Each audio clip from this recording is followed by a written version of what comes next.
Benvinguts al Morera i iniciem aquesta jornada dedicada a la performance. En aquest cas comencem amb aquesta taula rodona que tindrem una conversa a 6 mans, 3 veus al voltant del fenomen de la performance i de la seva entrada a les col·leccions dels museus d'art.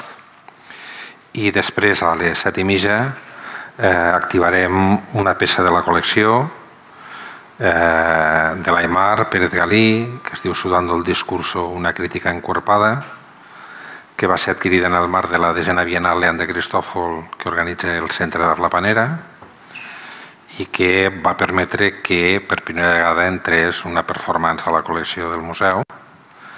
I també parlarem d'això avui, dels reptes que ha plantejat aquest tipus d'operacions. En tot cas, ens acompanyen per parlar de tot plegat, per una banda, la Lola Hinojosa, que és la responsable de la col·lecció d'arts performatives intermèdia del Museu Nacional Centre d'Art Reina Sofia, que s'ha incorporat ja fa molts anys en aquesta institució i que va tindre un encàrrec precís en aquest sentit de crear aquest departament. Faré un canvi d'idioma, perquè encara la Lola té certes dificultats per entendre el català, però sí que volia fer aquesta primera passejada. I ara que ens toca parlar amb ella, ja feia el canvi de registre. Decía, Lola, que... Sí, ¿no? Hasta ahora perfecto, ¿vale? Y que, bueno, ha sido un reto para ella conformar y organizar este departamento dentro de la colección del Reina Sofía. Leeré un poco de tu currículum. Seguramente los currículums los carga el diablo porque muchas veces hay errores, ¿vale? Pero bueno, la Lola es licenciada en Historia del Arte, máster en Museología y diplomada en Estudios Avanzados. Y sus principales ámbitos de investigación son precisamente la performance, la imagen en movimiento y la teoría de género, sobre las que ha publicado artículos en revistas y editoriales como Artigrama, Concreta, La Talante, Carta o Brumaria. Ha comisariado también muchas exposiciones y hasta en programas como, tengo aquí apuntado, Mondrian Fons en Rotterdam o Flanders Arts Institute de Bruselas. Ha formado también parte del equipo curatorial de las presentaciones de la colección del Museo Reina Sofía desde el 2009. Creo que ahora además estáis a punto de remodelar toda la exposición de colección, ¿vale? Por tanto, también creo que en febrero. En febrero de 2026, sí, ¿vale? Inauguramos. Y bueno, tiene un currículum muy extenso, no incidiré más. Es una persona que ha trabajado ampliamente el tema del que hoy nos ocupa y que por tanto será todo un placer conversar con ella. Tenemos también a Aimar Pérez Galí, que es básicamente el protagonista de la jornada. Bueno, como ya sabéis muchos de vosotros, que es bailarín, coreógrafo y ha desarrollado toda su práctica artística en el campo de la danza y de las artes en vivo. Y siempre entendiendo en este ámbito el cuerpo como un lugar de referencia y la danza no como un fin en sí mismo, sino como una herramienta de transformación. Está formado en la Escuela Superior de Ámsterdam. También, si tengo algún error, bueno, ahora lo dices.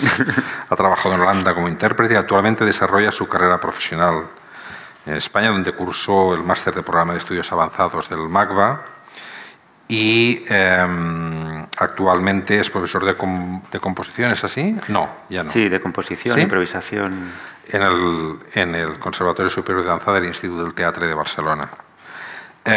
Bueno, también el currículum de él como bailarín y coreógrafo es muy extenso. Vamos a hablar de algunos últimos trabajos escénicos, está de Touching Community, la conferencia performática de Sudando el discurso, a Post-Belief Manifiesto, tengo aquí, de Ping Pong Dialogues, y ha colaborado con muchos creadores como Xavier Leroy, Cookie Jerez, Dora García, Nora Heilman, Andrés Bosic, David Zambrano, Silvia Sanfunk, entre otros. En fin, y ahora también este viernes presenta la última que es Alba en la Llotja de Lleida, a las 8 de la tarde creo, donde también nos explicará un poco, tendrá la oportunidad de explicar un poco en qué consiste la pieza. En realidad vamos a intentar que sea una conversación, todo y que yo voy a hacer una pequeña introducción al concepto de la performance, un poco esta relación no siempre amigable que ha existido entre la performance o la acción artística y el museo a lo largo de estos últimos decenios en los que, a partir sobre todo de los años 70, apareció en la escena artística el tema de la performance. De hecho, la aparición de la performance vino un poco a revolucionar el estatus de la obra de arte, en el sentido de que desde casi épocas muy antiguas, la obra de arte siempre se había entendido fundamentalmente a partir de su soporte físico. Es decir, estamos acostumbrados a lo largo del tiempo en que el arte se ha manifestado, sea a través de las pinturas, de las esculturas, siempre con un soporte físico que ha permitido el que pudiera ser coleccionado con una cierta facilidad. Es verdad que a partir de los años 60 y 70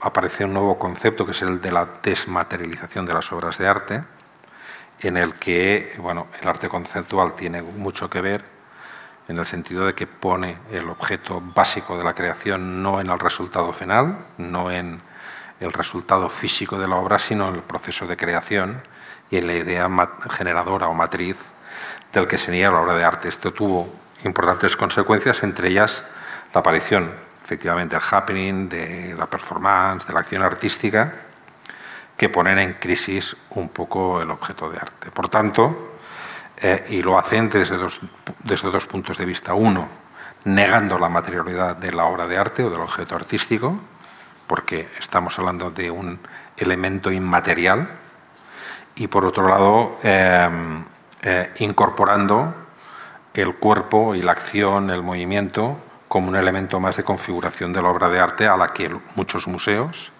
han tenido que prestar la adecuada atención para integrarlos en su discurso si no quieren renunciar a que cualquier manifestación artística acabe formando parte de su colección. En todo caso, y para no excedernos en el debate teórico,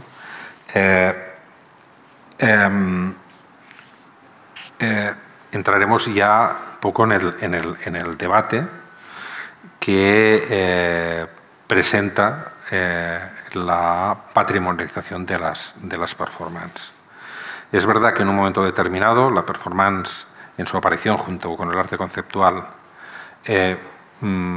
desde un punto de vista de declaración de principios, se opone precisamente a la mercantilización del arte, por eso es difícil aprender una cosa que no es material, y también se opone a su patrimonialización por parte de los museos, esta mena de cosificación.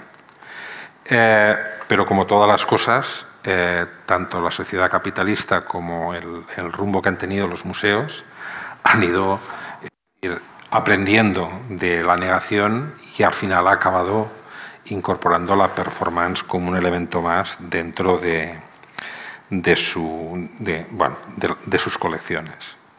Por tanto, yo empezaría a hablar, porque me parece interesante y diré una frase, empezaría a hablar por la problemática que plantea la adquisición y la conservación de una performance dentro de una colección artística. Y leeré una frase que me parece que puede incentivar el debate. La frase dice: la performance no puede ser conservada, grabada, documentada. En cuanto lo hace, se convierte en algo diferente de una performance. De ahí, con esta frase ya inicio, le pasaré la palabra a Lola, que muchos afirmen la imposibilidad de documentar la performance por ser algo que traicionaría su propia naturaleza. Nada, en primer lugar, antes de entrar en el debate, simplemente quería agradecer la invitación. Estar aquí es un placer. Y nada, seguro que va a ser una conversación muy interesante y muy bonita. Bueno, esto que planteas, la verdad que está como casi desde los inicios de la performance es algo de lo que se viene hablando, ¿no? Desde que los propios artistas en los años 60 empiezan a hacer performance, empiezan a cuestionarse estas cosas. La cuestión, por ejemplo, es desde el ámbito teórico, ¿no? Es decir, lo cierto es que en los últimos años se ha producido un poco lo que se ha llamado un giro performativo en las instituciones, no solamente en los museos, sino también en la universidad, ¿no? Los programas académicos también están como poniendo el foco en este tipo de práctica. Y bueno, al final todo esto nos lleva a una serie de cuestionamientos y de desafíos que nos hablan de esta práctica un poco desde el punto de vista de la vulnerabilidad de la misma, ¿no? Es decir, que los museos estén dedicando unos espacios, ¿no? a la programación de performance y a la programación de artes escénicas y vivas que puede ocurrir en cualquier tipo de institución, ¿no? Y a las universidades estén desarrollando los performance studies, pero una cosa es dar el espacio para que esas performances ocurran, ¿no? Y dar acogida a esas prácticas para que ocurran en vivo, y una cosa muy diferente es hablar de coleccionar performance. Cuando hablamos de esto, no son tantos los museos y las instituciones que se están ocupando de este tema, precisamente por la dificultad que entraña a nivel, y las contradicciones también a nivel práctico, teórico, ético, logístico, etc. Entonces, bueno, por ejemplo, Jesús y yo hablamos de esta posibilidad, ¿no? de cuando empezaron a hablar de la posibilidad de adquirir una pieza de Aimar hace ya ni me acuerdo, un montón de tiempo. ¿Cuándo fue? 2000... Yo creo que era el 2014 o 2000, aproximadamente. 2014, 2015, o sea, hace 10 años. Claro, no había realmente unas referencias, eran muy pocas las instituciones que estaban ocupándose de ello. Entonces, cuando los que empezamos un poco con este impulso, esta iniciativa, esta curiosidad por ver de qué manera una institución puede preservar un arte viva, ¿no? Más allá del objetual, que es algo perfectamente asumido con sus protocolos y sus cuestiones claras, pues éramos realmente muy pocos. Entonces había que hablar entre nosotros, y aún sigue siendo así. Tenemos que seguir compartiendo experiencias, y lo cierto es que desde que en el Museo Reina Sofía, en el año 2014, en el año 2013 es cuando empieza a dar forma teórica al Departamento de Artes Performativas dentro del museo. Fue todo un año de investigación, y más o menos a partir del 2014 ya empezamos a funcionar. Pues desde entonces también ha sido un proceso de intuiciones, de conversaciones con muchos curadores, de compartir experiencias, también de prueba y error, errores que se han ido cometiendo a lo largo del tiempo, de cosas que no se han hecho lo bien que se podrían haber hecho y que vamos corrigiendo con el tiempo. Pero lo fundamental de todas esas conversaciones, diálogos, investigaciones, para mí la más importante siempre es el diálogo con el artista. Es decir, creo que ahí es donde está el componente fundamental, y es la ética de cómo hacer este proceso. Y esta pregunta que tú planteabas al principio, ¿no? de si es traicionar a la propia práctica el querer preservarla, ¿no? Esto está desde los performance studies de los 80 discutiéndose, ¿no?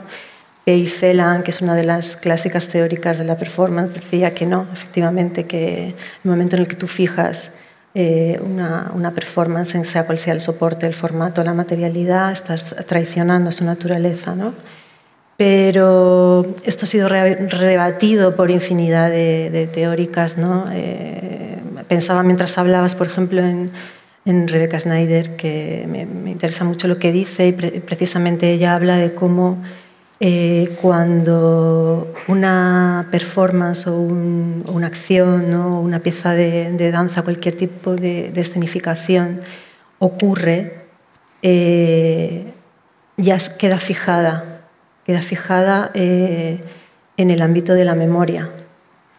Y la memoria puede estar en muchos sitios, puede estar en los cuerpos, puede estar en los documentos, puede estar fijada en una diversidad, en una multiplicidad de de materialidades y además también en un conocimiento que puede ser transferido mediante la repetición de gestos, mediante la tradición oral, de muchas maneras, ¿no? Entonces, yo creo que una de las cuestiones principales es hablar de una aproximación ética, un abordaje ético a este tipo de proceso, como es adquirir una pieza en vivo.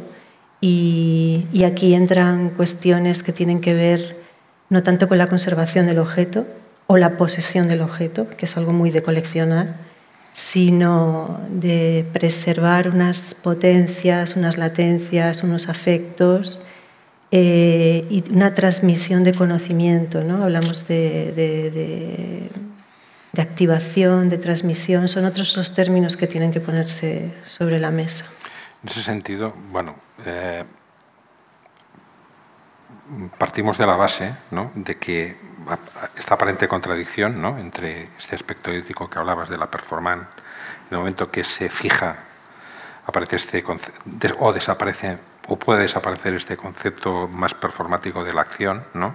Es verdad que hay muchos teóricos que han dicho que precisamente si queremos fijar y queremos transmitir aquello que se ocurre durante una intervención o una acción artística debe ser preservada. Seguramente el concepto clave, y hablaremos si quieres más tarde, del concepto de archivo, ¿no?, como un elemento básico para esta transmisión y esta incorporación patrimonial. A veces sí que es verdad, ¿no?, que nosotros ensimismados como estamos en los conceptos de colección, de preservación y tal, aquello que puede enriquecer mucho más todas estas metodologías es la escucha, ¿no?, con el artista, con el creador, ¿no? Bueno, tenemos un creador aquí, que es Aimar, ¿no?, y que además no procede del mundo de las artes visuales, sino que procede especialmente del mundo de la danza. Entonces, a veces habíamos comentado algunas, ¿no?, este concepto de alteridad, ¿no?, de decir, bueno, yo vengo de un mundo que no es el del patrimonio, ni el del arte, ni el de las artes visuales, ni de los museos, y en cambio es donde una parte importante de mi actividad artística actual está enfocada hacia allí, ¿no? Un poco que explicaras bueno, este cúmulo de sensaciones, ¿no?, y esta relación que tú tienes desde tu posición de bailarín y de coreógrafo con el mundo de las artes. Sí, bueno, también gracias por montar este evento alrededor de la pieza de la activación. Antes de entrar en esto, sí, te estaba escuchando y pensaba que la danza históricamente siempre se ha transmitido de cuerpo a cuerpo, igual que la cultura oral, de algún modo, como toda la danza tradicional y especialmente el ballet también.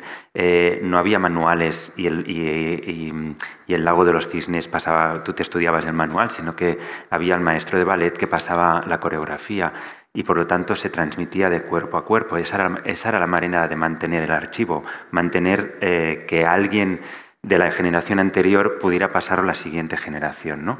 Y esta manera de preservar el trabajo me parece muy bonita porque requiere de colaboración humana, ¿no? Ahora, como todo lo grabamos y todo queda archivado en bytes y en gigas y en cosas, confiamos en que siempre hay ese archivo que puedo consultar digitalmente, ¿no? Pero si es muy diferente. Yo recuerdo en mis años de formación había momentos en los que aprendíamos repertorio porque venía un coreógrafo, un bailarín que nos enseñaba la pieza, pero a veces también teníamos que sacar la coreografía de un vídeo y era odioso sacar una coreografía de un vídeo. Ahora los adolescentes no paran de hacerlo con TikTok, están súper habituados, ¿no?, a sacar esa información de ese archivo que es Internet, ¿no? Bueno, cómo se va transfiriendo como diferentes formatos de transferir los archivos, ¿no? Y sí, en relación a lo que comentabas, Claro, yo vengo de una tradición de danza, por lo tanto, digamos que mi formación y mi dedicación profesional era estar en el estudio, aprenderme coreografías, luego ir al teatro y sudarlas, ¿no? Para un público. En 2013 cursé el programa de estudios independientes en el MACBA y fue como de repente una manera de que justo coincidió un poco con el boom este de Marina Abramovich y de Artist is Present y que yo le doy las gracias de algún modo porque generó un interés hacia el cuerpo vivo en el museo, ¿no? De repente el museo no era simplemente un espacio que custodia obra muerta, sino que de repente puede aparecer esta cuestión de la obra viva, ¿no?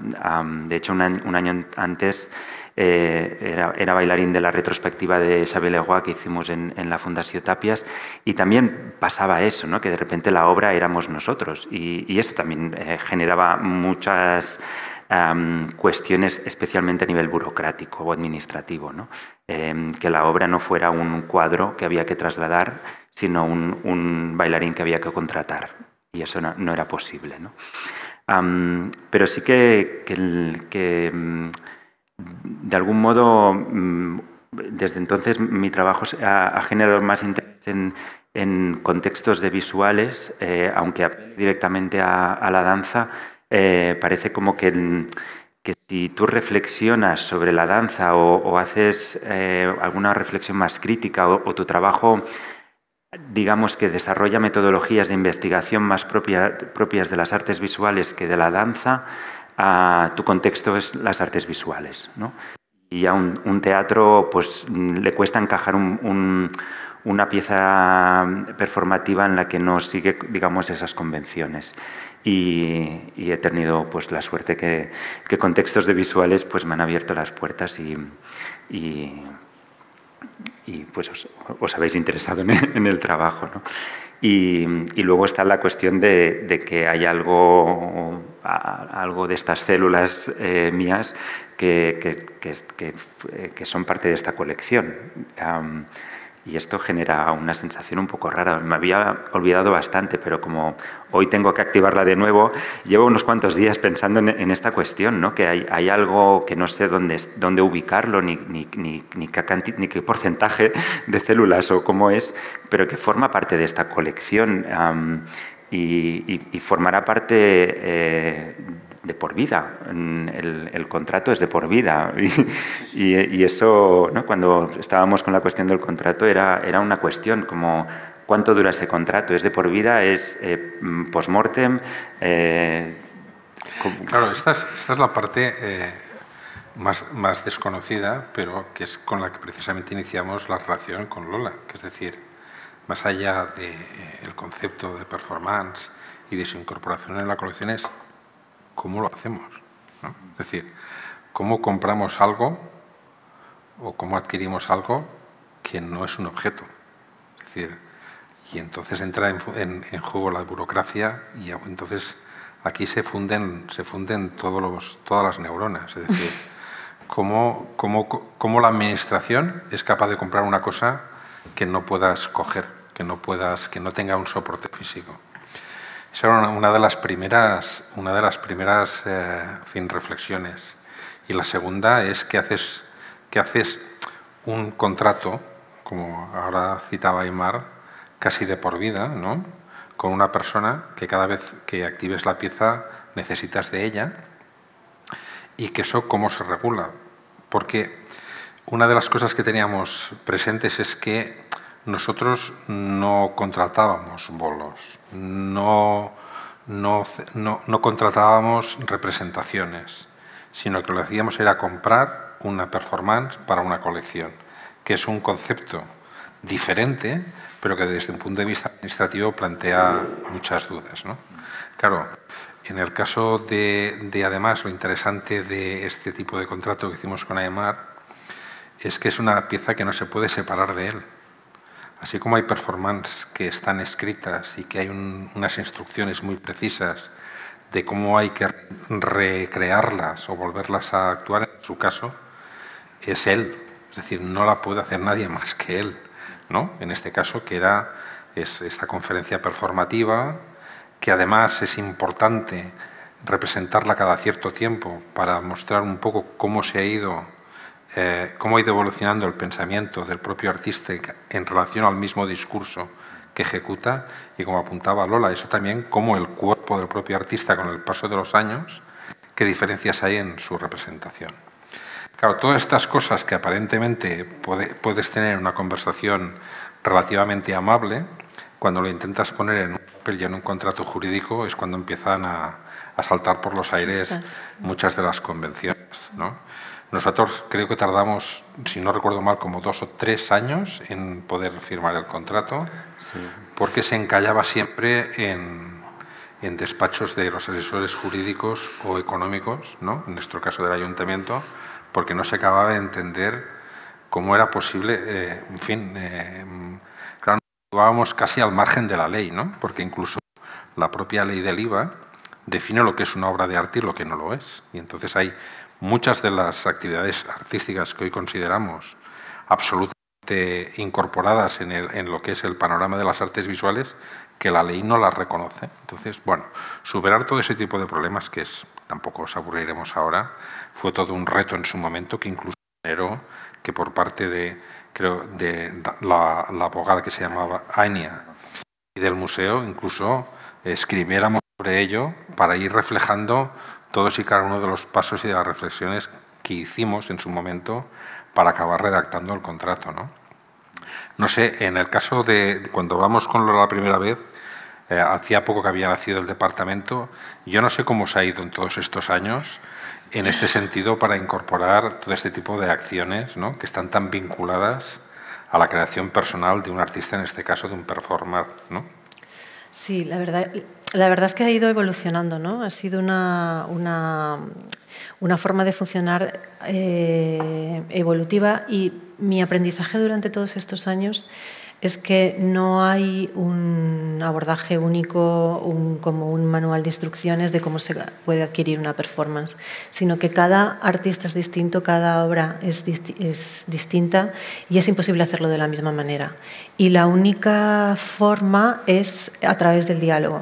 Es decir, vosotros dices que estuvisteis 2 o 3 años con un contrato. Nosotros no hemos llegado nunca a estar 2 o 3 años con un contrato porque no tenemos tantas dificultades o trabas administrativas en ese sentido, pero sí han sido en algunas obras más de 1 año de diálogos, porque en realidad, bajo mi experiencia, cuando nos hemos acercado a algún artista en algún momento diciendo me interesa tu trabajo, cómo podemos hacer esto, nos gustaría adquirir una performance en vivo, una obra en viva tuya. Además, en la mayoría de los casos esos artistas ni se lo han planteado, ni se plantean que una performance, normalmente son artistas visuales o incluso personas que vienen del mundo de la danza, dicen, bueno, no, yo es que hago performance, pero ¿cómo esto va a entrar en la colección de un museo? Ni se lo habían planteado, ni se planteaban temas como transmisión, preservación.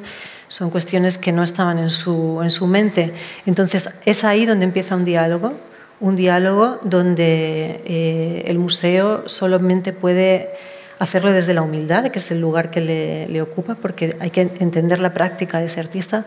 En el caso de Aimar está completamente ligado a su cuerpo. Hay otros artistas que quizá la performance la hacen ellos, pero no está tan ligado a su cuerpo, puede ser realizada por otros. Hay artistas que no, que simplemente son de alguna manera maestros de ceremonias o de escena, y son otras personas las que pueden realizar esa performance. Es decir, cada artista es diferente, cada práctica es diferente, y hay que empezar desde cero con cada una de esas adquisiciones. Y es un diálogo que puede durar meses, 1 año, y a veces ocurre que no llega a ningún sitio. Es decir, que la conclusión es que esa obra no tiene sentido que entre a formar parte de la colección del Museo Reina Sofía, de cualquier otra institución, porque tiene otra naturaleza, porque tiene otra razón de existir, otra razón de estar en el mundo, otras formas que no permiten, y que también hay que asumir que quizá las obras simplemente tengan que desaparecer. Por ejemplo, en el caso de esta pieza, cuando Aimar ya no pueda volver a escenificarla, bien porque no quiera, porque su cuerpo no pueda o porque directamente haya fallecido, pues esa pieza viva desaparece. Y hay que asumir también eso. Y eso forma parte del reto y bueno, pues del compromiso que tú estás asumiendo para preservar esa pieza de otras formas, ¿no? Tienes que ver qué caminos ir tomando para, de alguna manera, preservar la vitalidad de esa obra para el futuro. Y a veces hay que respetar la naturaleza de la obra y la opinión del artista y se llega a la conclusión de que no es posible. Entonces, sí. No, lo digo, ahora te doy la palabra, lo digo poco para saber también de dónde venimos. Durante muchos años, ¿no?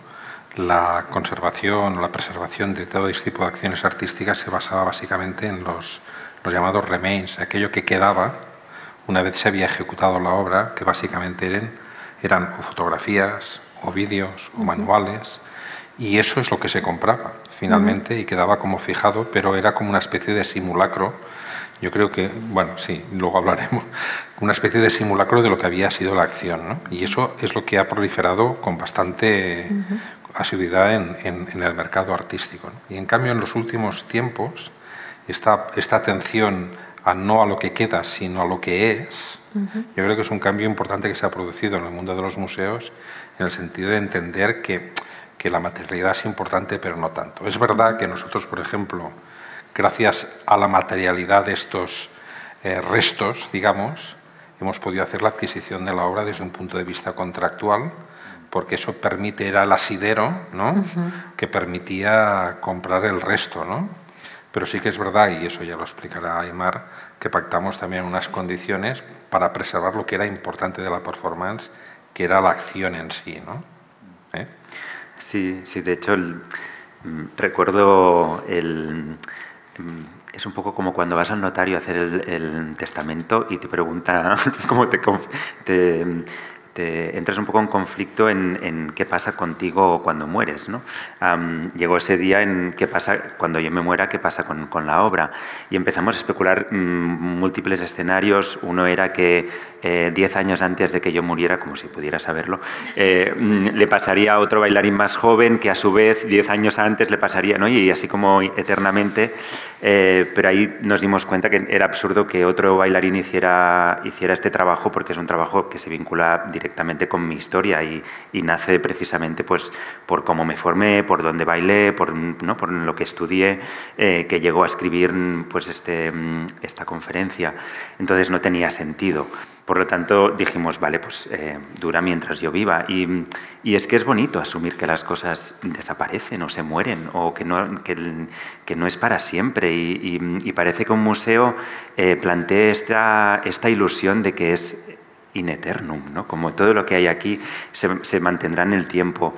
Y en estas reflexiones recuerdo el momento en el que le di la vuelta un poco a la cuestión y les dije, ¿y si se muere el museo, qué pasa conmigo?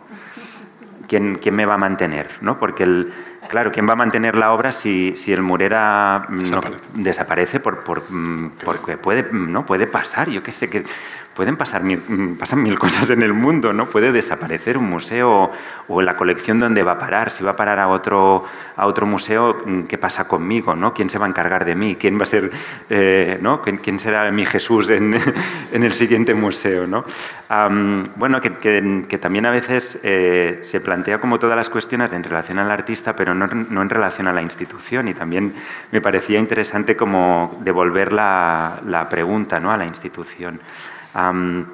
Y efectivamente pues decidimos tener como un pacto de que regularmente la activaríamos para poder actualizar el discurso tanto oral como físico y mantener la pieza, porque yo no sé si de aquí 20 años seguiré bailando. De hecho, de cuando la creé ahora bailo muchísimo menos. De hecho, ya en la última pieza ya no bailo. Estoy como coreógrafo y yo ya no bailo. Esto es lo único que me mantiene performativamente activo, digamos, ¿no? pero no sé en 20 años qué pasará, ¿no? Y bueno, yo me he comprometido y el museo también se ha comprometido. Es como un matrimonio. Nos hemos comprometido en esto. Sí. Bueno, no, en su momento fue una discusión interesante porque planteaba precisamente el tema de la perpetuidad de la obra, que se fuera repitiendo, pero ya no era la misma obra, sino que sería una obra diferente. Claro. Entonces, no tenía demasiado sentido desde nuestra perspectiva en el momento.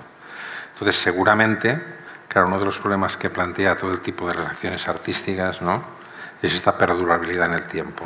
Y entonces, claro, llegará un momento en que el aparato documental, que ahora es secundario, asumirá un papel más protagonista porque será la manera en que se habrá fijado una acción que ya no se puede volver a hacer, ¿no? Claro, pero ¿cuál será la obra? ¿La del 2010, la del 2020? Claro, eso es lo interesante, que es una obra múltiple en el tiempo. Bueno, ese era el reto que nos llevó toda esta discusión. Por tanto, digamos que plantea toda una serie de posibilidades que todavía estamos construyendo, ¿no? Por ejemplo, lo hablaba de que era habitual, ¿no?, que los museos desarrollaran una programación de artes en vivo, pero que estaban normalmente al margen de la colección. O nosotros hoy activamos esta pieza, ¿no?, y cuando se haya acabado, se habrá acabado. Entonces, claro, ahora estamos en un punto que también se empieza a reflexionar que estas obras que están en colección, cómo pueden formar parte de exposiciones más permanentes y no solo que se produzcan un día. Es decir, comienzan a aparecer nuevos retos, ¿no?, para ver cómo se le da vida a estas acciones más allá de una actuación concreta y al margen estrictamente de lo que es los restos que hablábamos ahora, que son restos documentales, ¿no? Por tanto, queda un futuro bastante importante por saber, bueno, por discutir y por razonar qué se puede hacer con todo esto, ¿no?, para que no quede al margen, ¿vale?, de la actividad de un museo. La realidad es que las artes de esta naturaleza, ¿no?, una obra viva, tiene una muy difícil convivencia en un espacio expositivo, ¿no?, en un espacio de exposiciones donde tiene que convivir con espacios angostos, con obras objetuales, porque al final la naturaleza espacio-temporal de esas obras es propia, ¿no?, es independiente y es individual. También creo que no hay que obsesionarse con que exista ese diálogo. Es decir, yo creo que una colección no tiene que estar pensando en cómo poner las cosas una al lado de la otra, ¿no? Si bien las colecciones de los museos tendemos a hacer esos discursos colectivos, ¿no?, en nuestras salas de exposición donde los artistas dialogan, las obras se ponen en contexto de unos artistas con otros, pero en este sentido no tiene por qué ser así. Es decir, igual que tú puedes poner una escultura de Miró en el patio donde no hay nada más y el diálogo está con las plantas de ese jardín, por ejemplo, y no con otros artistas, y tú sigues conservando esa escultura de Miró con el mismo amor y cariño que si la tuvieras en la sala de exposición. Es decir, también hay que relacionarse con estas obras de otra manera, porque su forma de ser en el mundo tiene un requerimiento espacio-temporal diferente, ¿no? Pasa igual un poco con el cine. Muchas veces cuando se adquiere una película en un museo y se muestra en una pantallita así de pequeña, pero la película dura 1 hora y no pones una silla para que la gente lo vea, entonces a veces también estamos forzando unos diálogos que no tienen por qué ser así. Es decir, puedes un día coger y proyectar en tu auditorio tu película que tienes en tu colección estupenda y dejar a la gente que se siente en una silla cómoda y vea la película de principio a fin, ¿no? Entonces, hay también que entender la colección de maneras distintas y yo creo que este tipo de obras, en realidad, el objetivo no es que hablen con otras obras de la colección, el objetivo es que esa obra perdure. Y simplemente el hecho de haber tenido un compromiso mutuo de volver a poner en vida esta pieza cada X años, cada X momentos, ya está preservándose de alguna manera la naturaleza de esa obra por los años que sean. Entonces yo creo que ese es el objetivo. Al final, los artistas que trabajan con la escenificación, con las artes escénicas de la forma que sea, trabajan a través del bolo y muchas veces una pieza deja de existir porque nadie la programa, simplemente. Entonces, lo que la institución está intentando hacer ahí es que eso no ocurra, ¿no? Por ejemplo, Bojana Kunst, que trabaja más en el ámbito de las artes escénicas y no tanto de las artes sexuales, es una teórica, habla de la economía de la performance, es decir, de cómo al final esa economía que se genera en que los artistas ponen sus cuerpos y cuánto se les paga, a qué hoteles se les lleva, dónde se alojan, si pueden ensayar o no, si tienen o no una ducha, si beben agua, les puedes dar agua o no cuando... Es decir, hay toda una economía en este tipo de práctica que es completamente diferente a otras, ¿no? Entonces, todo eso hay que tenerlo en cuenta. Son prácticas donde los performers y los autores ponen el cuerpo. Entonces, bueno, hay que manejarse con otros códigos y no pasa nada, es decir, no podemos estar mirándolos siempre desde los códigos de las artes visuales y del arte objetual. Son otros códigos y las instituciones de arte contemporáneo que queremos dar cabida a una multidisciplinariedad, ¿no? de prácticas y de autorías y demás, pues acogemos estas prácticas desde otro lugar y no pasa nada. Lo importante es esa capacidad de preservar esa vitalidad. O sea, simplemente el hecho de que hoy vuelva a estar aquí Aimar ya es un poco la maravilla del proceso, ¿no? Ya ha merecido la pena el contrato de los 3 años, el no sé qué, y si vuelve dentro de 3 años, 5, lo vuelve a hacer, pues fabuloso, ¿no? Porque si no, esa pieza probablemente nunca más se haría. Y es un bolo que dejó de hacerse. Entonces, creo que ahí está el mérito de lo que habéis hecho y de lo que intentamos, ¿no? Hacer los que nos dedicamos a esto.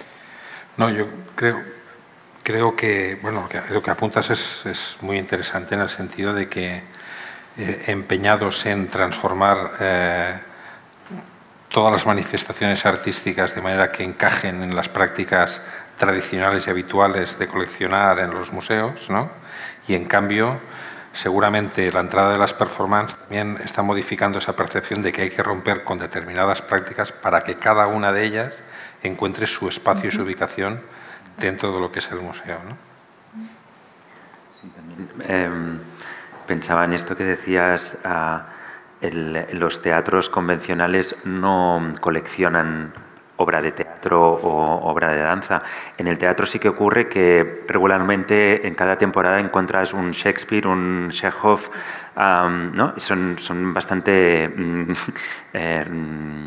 sí, como que es casi repertorio, ¿no? Aunque son puestas en escena diferentes, direcciones diferentes, pero ese texto forma parte de las colecciones de los teatros. En danza esto no ocurre. Como mucho en las compañías clásicas de ballet, que sí que reponen cada cierto tiempo, ¿no? Como los ballets, o una compañía nacional de danza que tiene un repertorio y sí que es parte de la colección, ¿no? Pues un Jardí Tancat de Nacho Duato forma parte del repertorio y esa autoría, ese copyright, digamos, es propiedad de la compañía nacional. En danza esto no ocurre, a no ser que un museo de repente lo capture, pero puede capturar o puede coleccionar una pieza como esta, pero por ejemplo la que presentaré este viernes no cabe aquí, no se puede hacer y que la comprara un museo sería bastante absurdo. Pero lo que pasa entonces, la realidad es que este viernes será la última vez que la haremos, porque no hay más bolos, ni hay previsión de que haya más bolos, ni se programa danza en España. Entonces, yo lo estoy viviendo casi este viernes como una celebración de fin de fiesta, porque eso no va a ocurrir seguramente más, ¿no? Y como esta pieza, tantas mil que se producen cada año, porque la economía en danza es producir una pieza al año que tendrá una media de 5 bolos. Y ya está. Y se muere y el año que viene pues vuelves a producir otra. Y esa es la dinámica. Entonces, cuando ocurre este pequeño milagro, es como que disloca un poco las lógicas, como mínimo para la gente que venimos del ámbito de la danza. Bueno, porque la idea también, en buena parte del pensamiento de de la nueva manera de ver los museos del siglo XXI, hay esta aspiración, a veces antigua, pero a veces muy moderna, que es esta especie de reintegración de las artes, ¿no? De que cuando hablamos de museos de arte contemporáneo no estamos hablando estrictamente de artes visuales, sino que, o al menos a nosotros nos gusta pensar así, de cultura visual y, por tanto, dar cabida a otro tipo de manifestaciones culturales que tienen una significación en este contexto, que pueden proceder del mundo de la danza, pueden proceder del mundo del teatro, hasta pueden proceder del mundo de la poesía, pueden proceder de todas aquellas artes que exigen este tipo de creación y que acaben conformando esta especie de cosmos, ¿no?, creativo, evidentemente caracterizado por la visualidad, ¿no?, por el concepto. Entonces, siempre, bueno, nos parecía interesante y interesante los museos cada vez, aunque hay muchas resistencias y son pocos, a incorporar esta dimensión nueva, ¿no?, de este concepto mucho más amplio del arte, ¿no?, o de las artes visuales. Bueno, no sé, yo creo que también es interesante que podamos abrir, porque a veces parece que hablamos en círculos muy cerrados, ¿no? Bueno, que con la participación del público, algunas observaciones y continuar este diálogo, que también me parece interesante que podáis participar si alguien quiere preguntar algo o hacer algún tipo de observación. Es un público tímido. No, si no... Sí, ¿sí? Hay una pregunta. Vale. Por favor, cada uno de ustedes podría dar su definición de performance.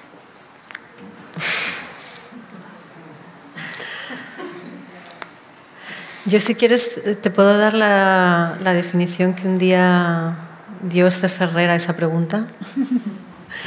Que una performance es algo que ocurre en un momento, durante un tiempo determinado, en un lugar determinado. Nada más. Muy bien. ¿Y el bailarín? Pues yo antes pensaba que si el teatro es el arte de la ficción, la performance es el arte de la acción. Y aquí me quedo. Falta una definición. Sí, falta una. Bueno, yo creo que es una suma de las dos. Sí, claro.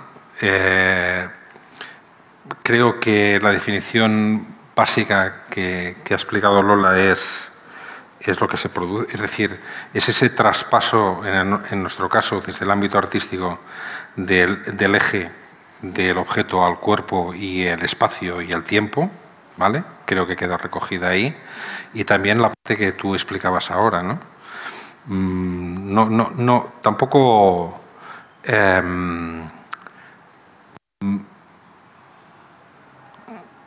creo que haya que ser más precisos. Porque, como ha explicado también Lola, la acción performativa es muy rica, muy diversa y seguramente cada propuesta se puede validar en un sentido o en otro, que es lo que pasa en general con todo el arte, por otro lado. Es decir, si ahora empezamos a preguntar qué es arte o qué es un objeto artístico, bueno, definiciones también habrá muchas, ¿no? Entonces, yo no sé si vale mucho... Yo creo que con las definiciones que se han dado yo ya tengo suficiente, personalmente. En un artículo que no sé si será publicado en algún momento, que me encargaron desde el TEA de Tenerife,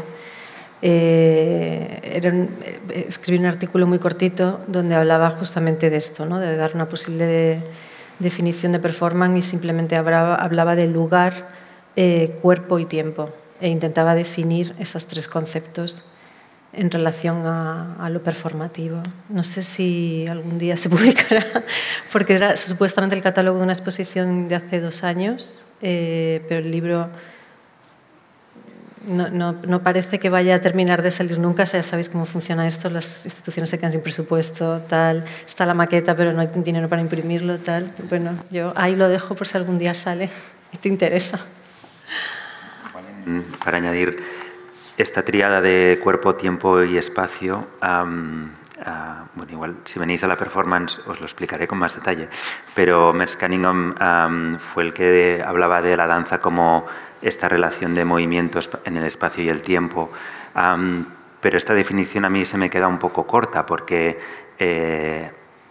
la vida ya es movimiento en el espacio y el tiempo. Pasear por la Rambla es esto, cocinar, jugar al ajedrez o al fútbol, ¿no? Como todo encajaría dentro de esta tríada. Y para mí sí que hay algo que lo utilizo mucho en las clases, que hablo de una segunda tríada que es limitación, estructura y contexto. Como especialmente limitación para mí es una de las cuestiones que ayuda a producir el hecho artístico. Para mí siempre tiene que haber algún elemento limitante, autoimpuesto o que viene de fuera, ¿no? Puedo decidir bailar en un espacio muy reducido como limitación, o puede ser que tenga que bailar solo porque no hay más dinero y no puedo hacer un trío, ¿no? O sea, las limitaciones pueden venir de muchos lados, pero la cuestión de la limitación para mí es algo fundamental en la práctica artística. Y el contexto, ¿no? Y el contexto es también muy interesante, porque sí, los significados y van a ser completamente diferentes dependiendo del contexto. Por ejemplo, yo no hablo de espacio tanto, sino como de lugar. Claro. Dando una definición de a qué me refiero con lugar. No como ese que es diferente a espacio o diferente a otro tipo de conceptos, ¿no? El lugar, el no lugar, cómo se apodera uno del lugar, cómo lo encuerpa también el lugar, es decir, sí, el contexto, ¿no? Que tiene que ver con el tiempo también, pero el tiempo histórico, no solo el tiempo de duración. Es decir, que ahí hay muchas... Bueno, hay algo en estos conceptos que a mí se ponen como en tensión entre ellos y me parece interesante. Pero totalmente, no es lo mismo bailar sudando el discurso en un museo que en un teatro, ni es lo mismo bailarlo aquí que en Pekín, ¿no? El contexto político y cultural es muy diferente y aquí yo estoy relacionándome con la danza occidental, la danza entendida como una disciplina artística occidental, que no deja de ser una danza académica de algún modo. El ballet, la danza contemporánea, la danza moderna. Si yo lo hago en la calle o lo hago en Asia, la danza académica es otra, ¿no? Entonces, bueno, ser conscientes de que ese contexto también modifica la cosa que haces.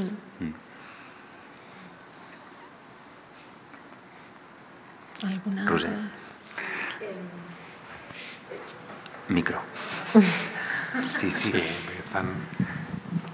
No, que pensaba que la dificultad de los museos con lo intangible, pero el patrimonio inmaterial, ¿no? Desde la UNESCO sí que ha hecho como un trabajo como para que sea mucho más fácil entender este concepto desde la preservación. Entonces, no sé si hay algo de... ya trabajado desde la UNESCO y el patrimonio inmaterial que os haya o pueda ser útil para aplanar un poco el camino a otras colecciones. Claro, el patrimonio inmaterial que la UNESCO de alguna manera protege, lleva a sus convenciones y demás, es un patrimonio colectivo, en el sentido en el que son saberes tradicionales, que son la propia comunidad la que se encarga de preservarlos. Es decir, cuando un saber inmaterial es sancionado, ¿no?, por la UNESCO como patrimonio inmaterial de la humanidad, al final esa comunidad recibe una serie de dinero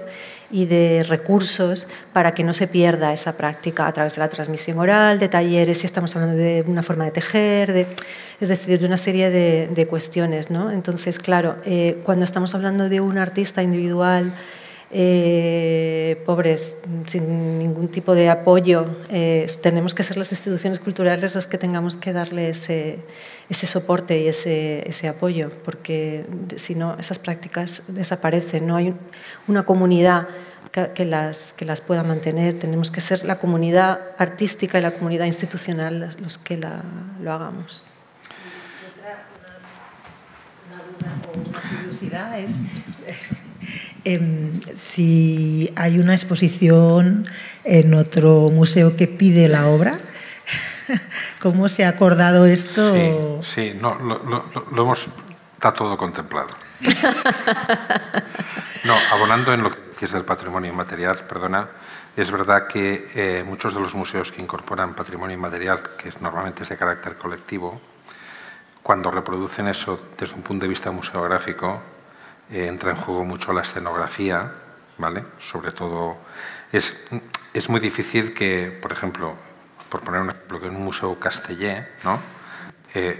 Lo que se enseña al museo es precisamente los restos, aquello que precede o que queda una vez en la calle se ha elevado un castillo humano, ¿no?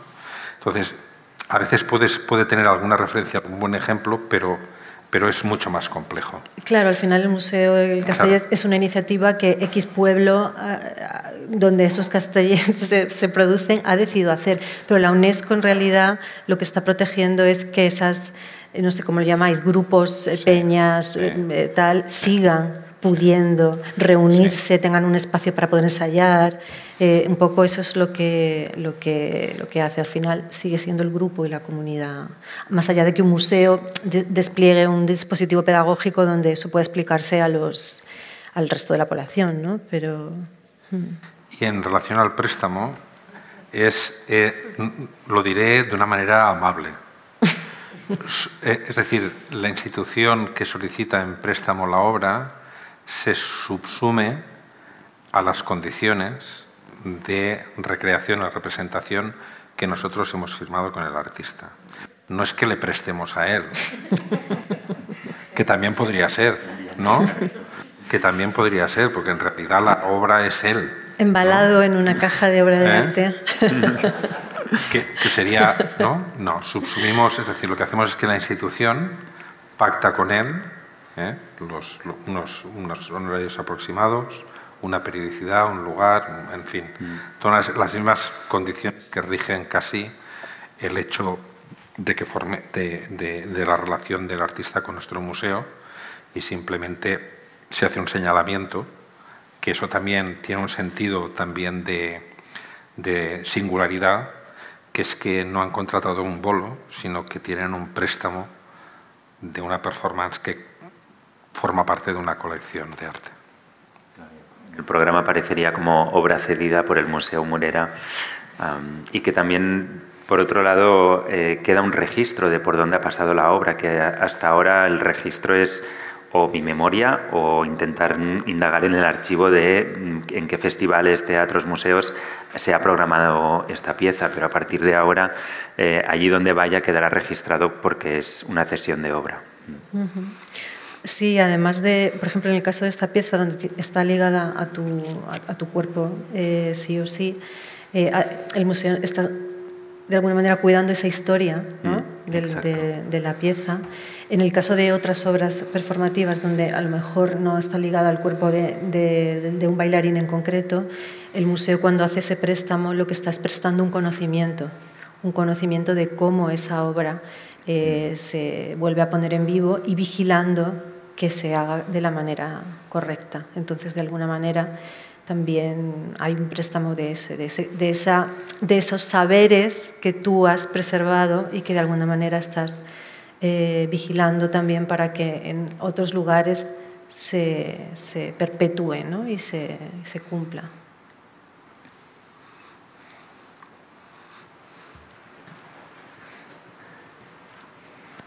Ya sabía yo que os ibais a animar. ¿No? Bueno, súper interesante. Yo además tuve el placer ya de ver esta pieza. Así, sí, ya wow. La vi hoy, desgraciadamente en fin, no puedo quedarme, pero bueno, la disfruté entonces. Sí, pero nunca hay bastante, ¿no? Las piezas no es la misma. A ver, yo dejando aparte de que desde el punto de vista jurídico me encantaría ver ese contrato, porque yo quizás por tema profesional mío matrimonio anterior, me atrae mucho la idea de cómo construyes un contrato adaptado pues, a la administración y adaptado pues, al Código Civil, de alguna manera, de algo así como inmaterial, un poco inmaterial. Pero luego lo que se me plantea es que, a ver, una de las funciones de los centros de arte, instituciones, museos, etcétera, etcétera, es la conservación en el tiempo y el que las obras lleguen en el mejor estado posible al máximo número de ciudadanos y de ciudadanas. Entonces, ¿qué pasa con una obra que está ligada, tendrá un soporte documental, me imagino, pero que está ligada a tu cuerpo y que es finita, va a durar lo que tú dures, para la plata, o lo que tú quieras, o las veces que tú quieras hacerlo. Y esto no sé hasta si te han puesto un tope de edad o es cuando tú sientas que ya no tiene sentido. Pero claro, ¿cómo llega esta obra? Yo la vi hace 10 años, la podría ver hoy y ¿quién puede verla? ¿Cómo compaginamos esta parte democrática de la cultura, de las obras de arte? Claro, es muy fácil con un óleo, ¿no? Pero ¿cómo se hace o cómo casa todo esto? ¿Por qué en el Reina si tenéis todo un departamento dedicado a esto? Que lo encuentro súper bien, Solo soy yo, ¿eh? El departamento. Yo soy el departamento. Bueno, en este momento eres el departamento. En este momento, para mí... Mi departamento y yo. Que lo encuentro, o sea, genial ir más allá del soporte físico en un cierto sentido. Però també se me plantea esto, decir, bueno, ¿quién puede llegar a esta obra? ¿Cómo se fa porque se pueda expandir? Porque la obra también tiene sentido cuando alguien la ve, la comparte, claro. ¿no? Entonces... ¿Sí? Yo creo que es más instituciones, ¿no? Bueno, en realidad la obra se puede ver cuando está ocurriendo, es decir, no hay otra forma de verla y se publicita de todas las maneras que la institución tiene en su mano para que pueda llegar a mayor número de personas posible que se puedan acercar. Yo creo que además los museos en este país son gratuitos mayoritariamente, es decir, que es bastante democrática la cultura en nuestro contexto. Y es la única manera. También cuando se adquiere una obra, un museo adquiere una obra objetual, puede ser que esa obra esté en el almacén y de ahí no salga nunca. Esto también pasa. Es decir, quiero decir que son paradojas de las colecciones, ¿no? que solamente pueden ser vistas en el momento en el que se exhiben, como se exhibe una performance en el momento en el que se escenifica, ¿no? Entonces, pero siempre la institución intenta que eso ocurra el mayor número de veces posible, que esté el mayor tiempo posible en escena, por ejemplo, cuando se trata de una colección objetual, las instituciones intentamos rotar las piezas, intentamos presentar discursos nuevos para que no haya, para que esas obras de arte tengan la oportunidad de ser vistas. Pero bueno, efectivamente el tiempo, el espacio es limitado y una obra viva solamente puede ser vista cuando es viva. Bueno, yo creo que he contestado fantástico. No hay nada más que añadir. Lo del contrato es un tema ya más complejo que requirió, en fin, de un poco de ejercicio de surfeo dentro de lo que es la legislación y la administración pública, y hay alguna trampa para que fuera posible. Claro, es que estas cosas son siempre así, ¿no? Con la administración pública, que tiene unos cauces muy estrictos, evidentemente porque el dinero público, ¿no? Y siempre hay que vigilar que los dineros se gastan en cosas razonables. Sí. Pero bueno, muchas veces esos cauces tan estrictos, cuando estamos hablando de arte, de artistas, pues es que hay que intentar buscar un poco el cauce, la triquiñuela, la trampa, como tú dices, para que encaje. Porque muchas veces ocurre que todos los que estamos sentados a una mesa de esa administración pública estamos de acuerdo, pero de repente la regla y la norma no te lo permite. Entonces, si todos estamos de acuerdo, que somos cabezas pensantes, personas humanas, pero de repente la norma te está ahí como poniendo el palo en la rueda, pues vamos a intentar hacerlo por este otro lado, ¿no? Es decir, que... Solo por poner un ejemplo y iremos. El videoarte, que, en fin, creo que los aficionados a la cultura del arte han oído alguna vez esta palabra, videoarte, no está reconocido por la ley como una obra de arte. No existe. No sabe, no contesta. La ley de IVA, esto del videoarte, te lleva a todo el tema de toda la legislación sobre obras cinematográficas, sí. pero no tiene... Entonces, bueno, es conjugar lo que la legislación permite y establece y cómo tú, sin perder el norte de lo que tú quieres hacer, cómo encajarlo. Y entonces sí, a veces hay que hacer trampas. Trampas desde un punto de vista... Dentro de la legalidad todo. La trampa en el caso de la obra de Aymar es el compendio documental. Para que nos entendamos. Claro, por ejemplo, hay un caso de la Tate Modern que ha sido muy famoso en las últimas semanas, ¿no? O meses, de Edgar Callell, ¿no? Que la Tate ha adquirido una pieza de un artista indígena guatemalteco que en realidad es la custodia de unos objetos que él y su familia han hecho un ritual con ellos y demás, y él no ha vendido la pieza a la institución, sino que se la ha dejado en custodia, como una custodia de saberes y de tradiciones. Entonces, cómo la Tate ha legalmente trazado una custodia que es temporal, porque en realidad esos objetos van a volver a su pueblo en algún momento, pues al final hay que buscar la manera. Bueno, a mí me parece muy interesante crear precedentes, ¿no? Porque eso ya jurídicamente... ¿no? Espera, es que graben. Que digo que me parece muy interesante crear precedentes, porque también a nivel jurídico los precedentes son muy importantes. Y ahora que decías esto, Lola, yo como siempre lo llevo para mi casa, pensaba en las obras relacionales o relacionadas con la mediación, ¿no?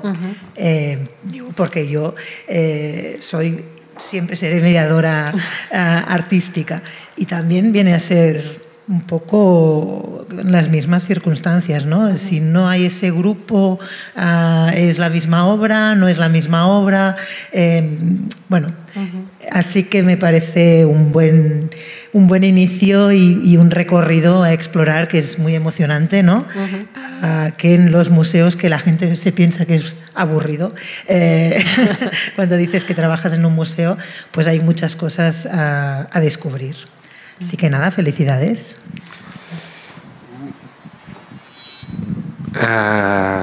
Si no hay ninguna pregunta más, que no, creo. No, pondremos final a la conversación porque iremos preparando el espacio porque se hará aquí la performance de Aymar. Y entonces yo lo que os invito es, mientras ellos montan, a que podéis visitar libremente las salas del museo.